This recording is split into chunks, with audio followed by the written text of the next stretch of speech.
And my understanding too is that it's not just those bays. It's once it gets between the islands, there's additional energy that can be generated. Is that correct? Oh yeah, the energy bounces back and forth between the islands, and so the tsunami eventually hits every shoreline, even the shorelines on the lee side of the island, away from the advancing tsunami. When you look at the information that you have right now, how concerned are you?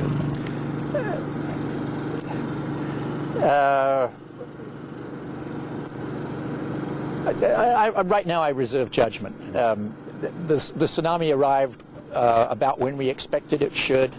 I was expecting it to be a little bigger, but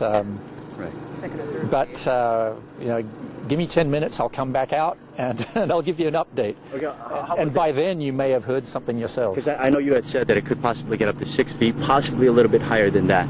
But a lot of people at home might have the same Hollywood scenario of one big wave coming crashing in. Can you take us through, and a lot of people may be tuning in right now so they don't understand, but what can maybe a 3-foot wave or something smaller than that still do? What kind of damage can it wreak? Well, a 3-foot wave, here we are at Ever Beach, and the elevation right here is probably, I don't know, 6 or 7 feet. A 3-foot wave would flood the first couple of blocks in from the beach. It probably wouldn't knock the buildings down, but it would flood them.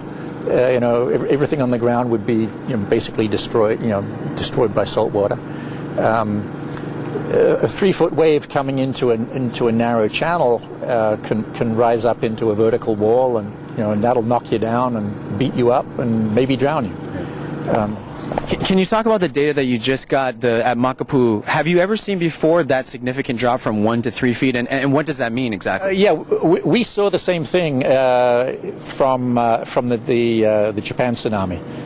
Pretty much the same, and in fact the first wave also from the Japan tsunami was small.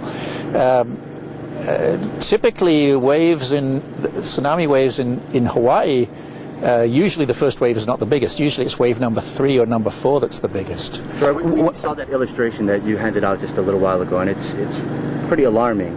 How surprised are you, considering just the vast expanse of the ocean, that energy was coming straight towards us? Well, I've been playing this game for a while, so I'm not very surprised. Basically, there is nothing between Canada and us that would scatter the energy. So once the beam is formed, it just basically points at us. Do we have an update here? Do you have an update? Okay. As Gerard Fryer. Well, as you can see, and Tammy, you got to come back in here because you're probably going to go rush in. But as you can see, the information's still coming in, and more importantly, it's that second or third wave that could be the most damaging, right? Definitely, and they had mentioned before that it takes about 20 minutes for them to even measure and take a look at the patterns in the data. So we'll be keeping you guys posted. Well, we were very lucky that Gerard even could come out for a few seconds to chat with us. So you're going to head back in, get us more up to date. But again, this process is not over, right? Definitely. All right, so we'll head back to the studio. As soon as we get another update, we'll update you live at here. Back to you.